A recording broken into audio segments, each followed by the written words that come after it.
Hi guys, it's Dahi here, Shadowhunters and I Limited. Tonight we're down in Greyabbey, the Abbey in Greyabbey, County Down, the Irish Peninsula. Steeped in history, it's a beautiful place. It was founded in 1193. You just see some of the ruins of it now. Beautiful, beautiful location. Founded in 1193 by Lady Africa, Affreca, I think her name was spelt. She was the wife of John de Courcy and also the daughter of Godred, who was the king of Man and Isles. The Abbey is steeped in history. It's a huge location. You can see there's quite a few buildings to it. The arch up there. And Lady Africa's tomb is actually here as well. It was later owned by the Montgomery family, and there's a lot of Montgomery's tombs here as well. You can see one there, and there's some dotted along the perimeter of the monastery. The monks were brought over from England, and I think it took about 30 years for it to be built.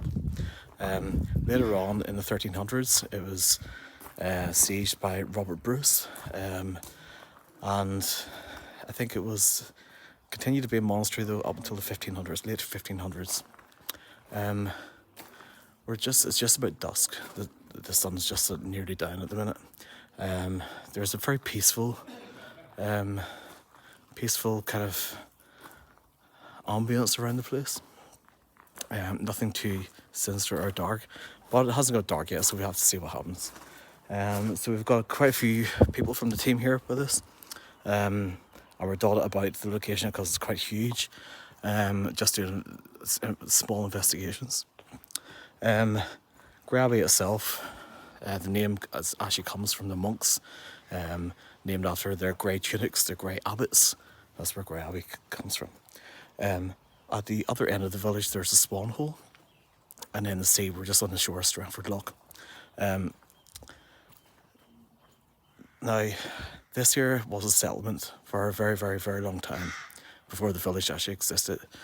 In the year 2000, in the sediments of Strangford Lough, the shoreline, just a few hundred yards over there, they unearthed a Neolithic boat in the sediment, really, really good condition, and they carbon dated it to around 3000 BC. So there were fishermen here way back then.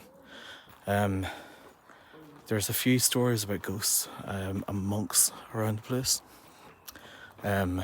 Just up the road, a couple of miles up the road, is Mount Stewart Estate with the Temple of the Winds. And you've got the gasworks right opposite the Mount Stewart. This here is actually on Rosemount Estate, I think. The Greyabbey house itself is just over there in the distance. That's a private dwelling.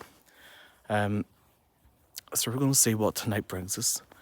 As you can see, just see how big this is. There's a graveyard, quite a big graveyard just attached on to the monastery.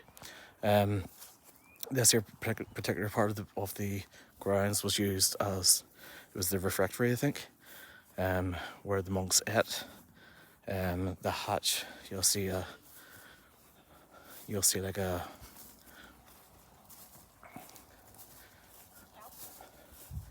hatch in the wall there.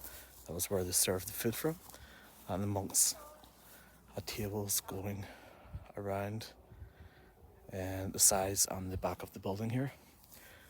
You see there's more ruins here. These are other wee chapels, and then the main one, massive one. It was built in the shape of a cross, like many monasteries were in the day. It's actually quite unique because it was actually the first Gothic architecture in Ireland, and also the first building that was built here were the arches, the window arches and the doors. They come in at the top to a point. The very first one in Ireland. Beforehand, they're all rounded. So you see, there's quite a lot of grounds to cover. There is a nice energy around the place, and we're going to see what tonight brings us.